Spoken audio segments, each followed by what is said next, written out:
Today on Family Talk. Hello, everyone. I'm Roger Marsh, and you are tuned to Family Talk. From all of us here at the Dobson Family Institute, happy Thanksgiving.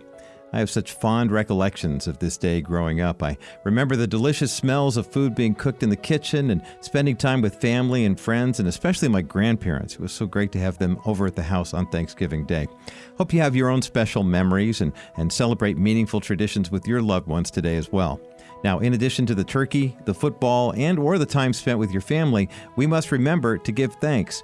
God has richly blessed each of our lives, for which we should be grateful.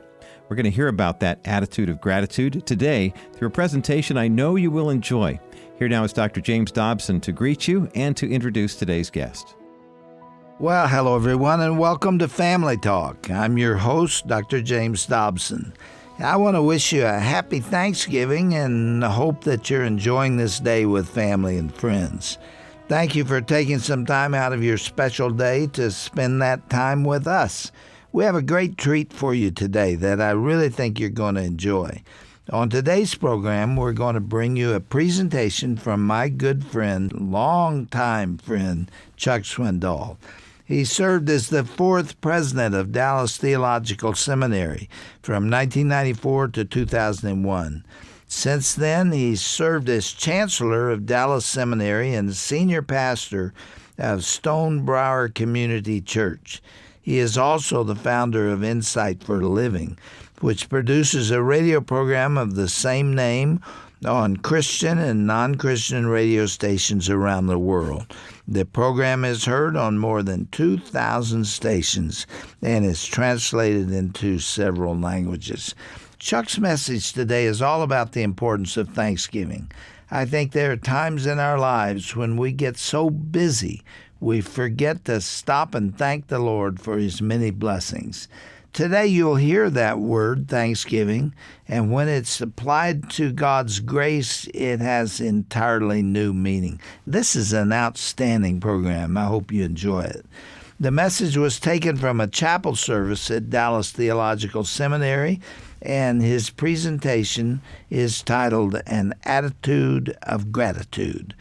Let's give a listen now to my good friend Chuck Swindoll on today's edition of Family Talk.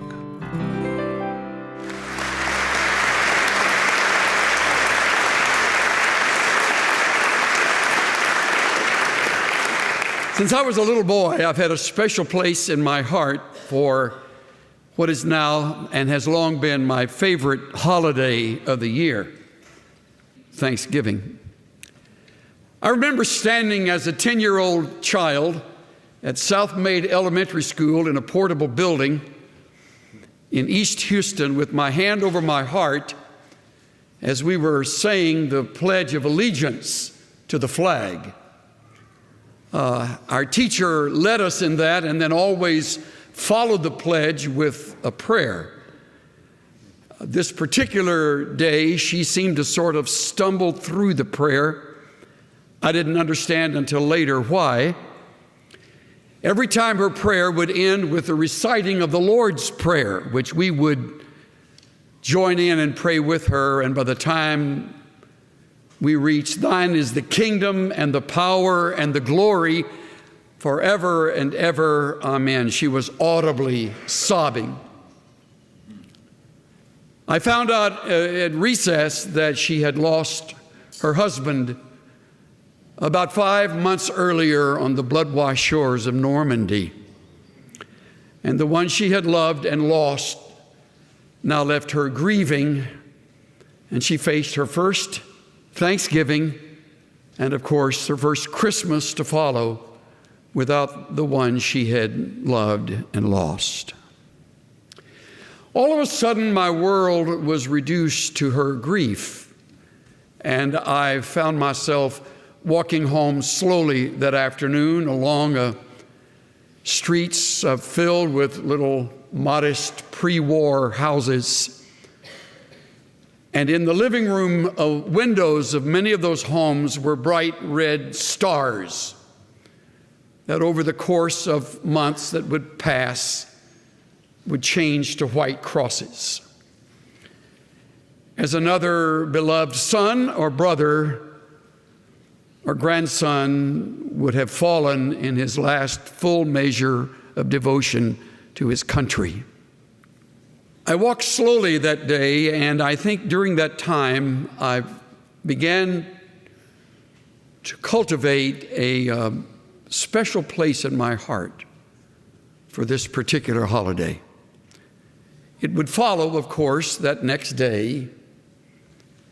And thankfully, I was reared in a home where the name of God was mentioned often, where we had prayer at every meal and Christ was worshiped and the work of the church was admired.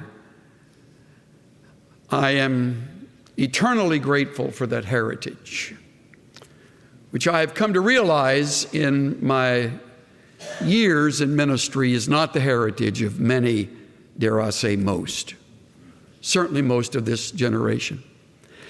I had no idea on that day that some 14 years later I would celebrate Thanksgiving isolated and lonely, wearing the uniform of the United States Marine Corps on a South Pacific island.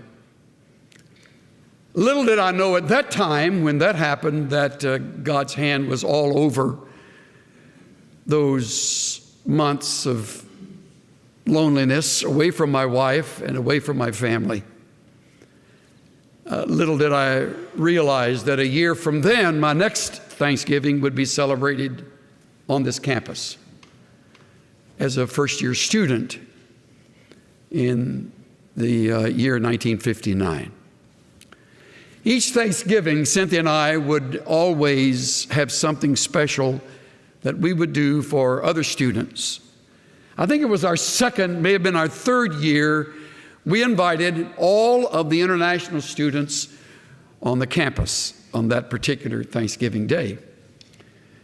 In those days, the only international students present at the school were the Korean men who were there. At that time, it was an all-male school, so these men were there. Most of them would be away from their families for 4 years without interruption. They never went home.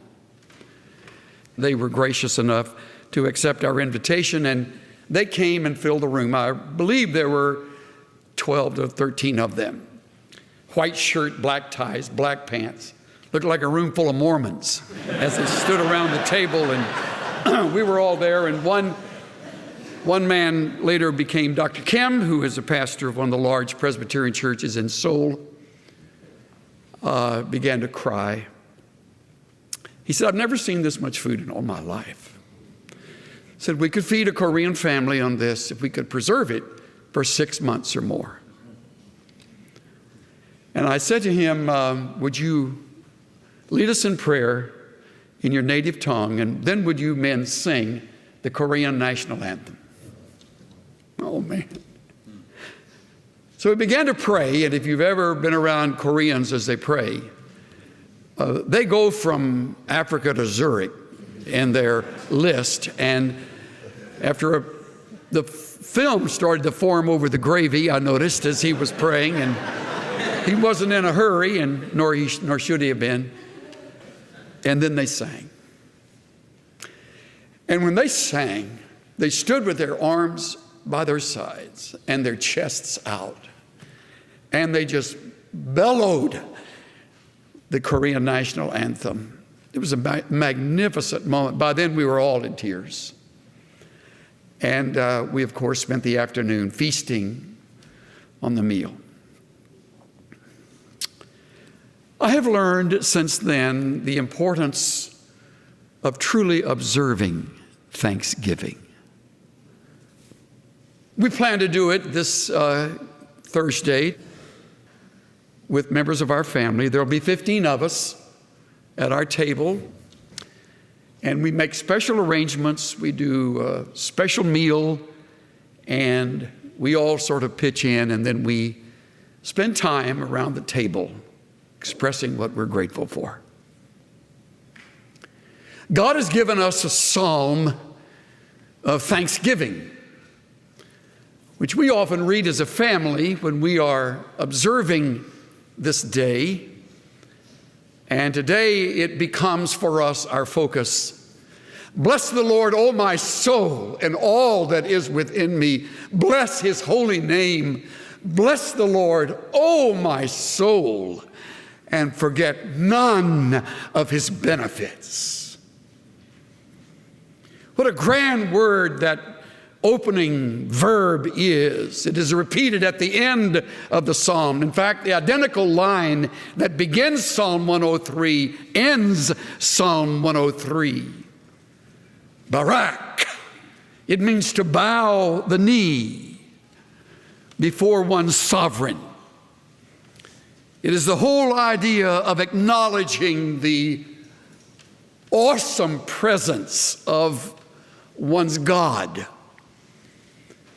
And the psalmist David, wherever he is and whatever may have been his circumstances, he's caught up in this magnificent moment of praise to his God. Interestingly, he doesn't exhort the reader to bless the Lord. He doesn't exhort the nation he serves over as king.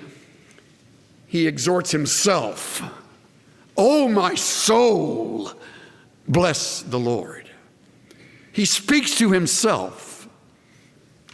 So what we have in the psalm for 5 verses, words directed to oneself. In this case, the psalmist. In our case, the reader. And he enumerates a number of things that he is grateful for. And then he turns to the nation at verse 6, and he blesses the Lord as nation, and he gives God praise for his goodness, loving kindness, compassion, mercy, and protection. And then at the end, about verse 19 down to 22, it is a blessing that is international and universal as he speaks to the angels and says to them, bless Yahweh. Bless his holy name, you who flood his presence with your praise and adoration. I love the words of Spurgeon on this psalm, especially the first 5 verses. Here David begins his list of blessings received, which he rehearses as themes for praise. He selects a few of the choicest pearls from the divine love, threads them on the string of memory, and hangs them about the neck of gratitude. This is a grateful man whose life has been scarred and marred by sin and affliction, adversity, hardship. Who knows how many times David wanted to just run as far as he could. He's known days like that, and there's not a person in this room who can't identify with those feelings. He's been at the lowest depths and he's been at the height of his emotions, and now with stylus in hand, he sits down, actually may have written it on his knees, and he bows his heart low before his sovereign God, and he strings the pearls along this necklace of gratitude. Now, for what is he grateful? Look for yourself. After acknowledging that he is to bless God and forget none of those benefits, he now names 5 specific benefits. Each begins with who, referring to our sovereign God. This Lord, whom my soul blesses, has pardoned all your iniquities. Isn't that great? Think back. Don't go too far, or that's all you'll be doing for the rest of the time. Just think back over the last 6 months. It's a harsh journey, but go back to those sins that you've been forgiven of. He's forgiven you every one of them. He pardons all your iniquities. He likes the word all in this psalm. It's used frequently. How kind of our God to pardon our iniquities. Look down at verse 10. He has not dealt with us according to our sins. He has not rewarded us according to our iniquities, as high as the heavens are above the earth. So great is his chesed, loving kindness toward those who fear him. He'll come back to that word in a few moments when we get, he's already mentioned it actually earlier in the psalm. My sin, oh, the bliss of this glorious thought. My sin, not in part, but the whole, is nailed to the cross. I bear it no more. Bless the Lord, oh my soul. I bear it no more. As far as what? East is from west, so far has he removed our transgressions from us.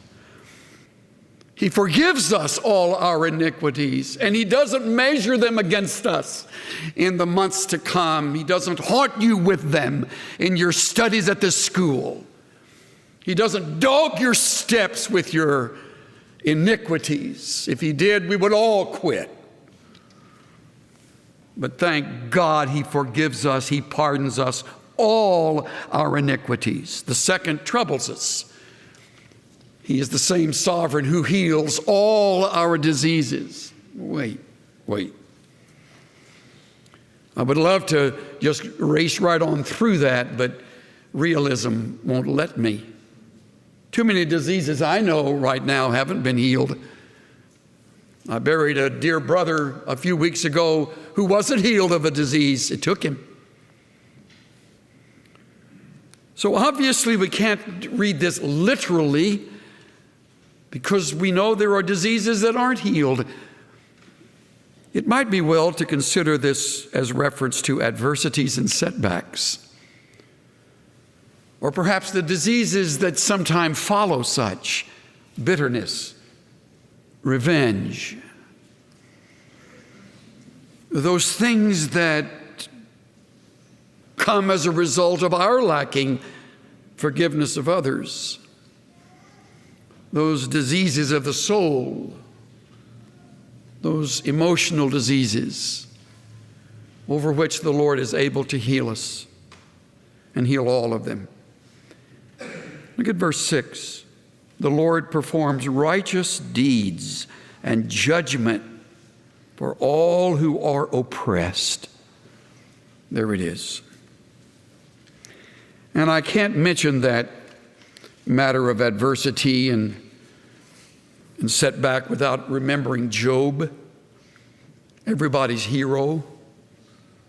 Took him a long time to find healing, long time. His book is a philosophical book, and it's filled with questions.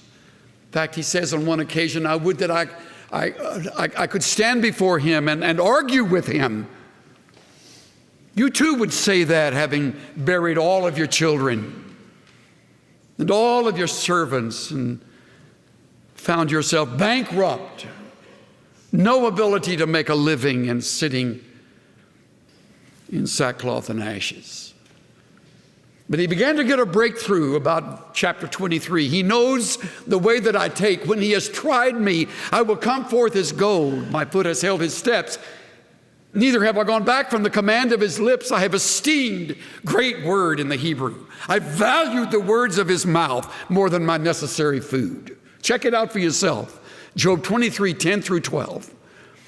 He's getting a breakthrough. He's beginning to be healed in the midst of the disease of disillusionment and what could have been bitterness, which tragically his wife suffered from. Curse God and die. Be careful that you don't mock his wife. She too had lost all the children. We're not all, my daddy used to say, we don't all have the same put together. We got a different put together. I can roll through some things, and Cynthia's stuck back here. Some things she can take and handle so much better than I, and I can't get on first base. So here's a couple in the midst of their loss who are trying to make it through. So when you come to Thanksgiving, take time to thank Him for forgiven sins, that He's pardoned all of your iniquities. Take time this Thanksgiving to thank Him for the adversities and setbacks He's healed you and begun to heal you of. Take time for that. He also redeems your life from the pit. I like that word, pit. I like it when the prophet prays that he would remember the pit from which he had been dug. He redeems your life. Has reference to the pit of sin, no doubt, the pit of eternal punishment that would have been yours and should have been yours, all things considered, save the death of Christ. The pit of corruption. Look at 15 of this same chapter. As for man, his days are like grass, as a flower of the field. He flourishes when the wind has passed over it. It is no more, and its place acknowledges it no longer.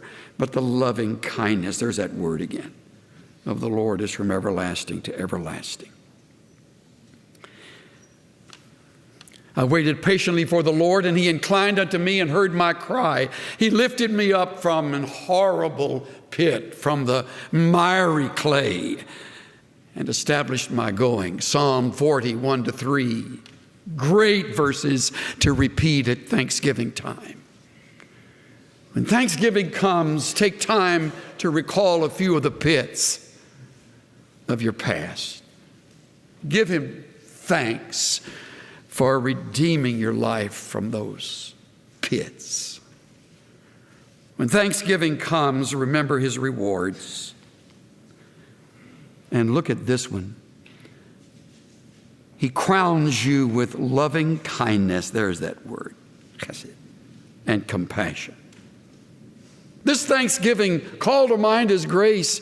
You stumble through the grace of God all the way through this psalm. It's His grace. It's His grace. This Thanksgiving, thank Him for those loving kindnesses and His compassions that fail not, that are new every morning. Every morning. And we read, He satisfies your years with good things, so that your youth is renewed like an eagle.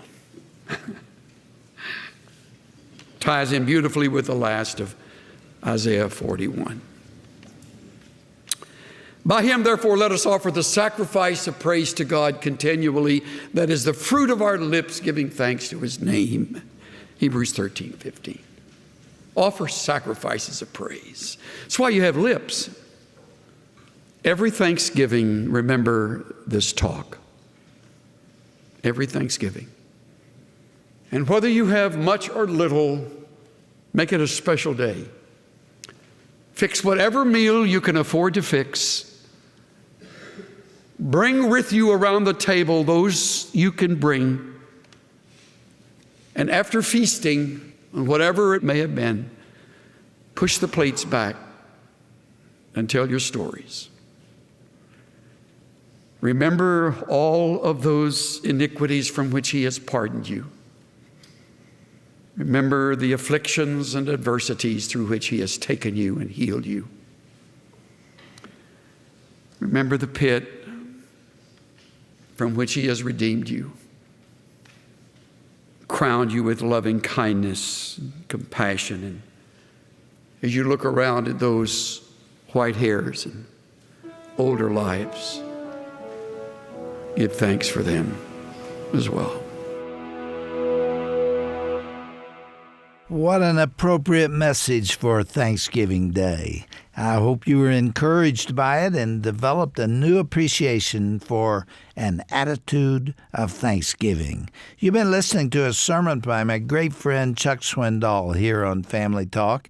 If you'd like to learn more about Dr. Swindoll's ministry, go to our broadcast page at drjamesdobson.org. If today's message encouraged you, I would love to hear about it.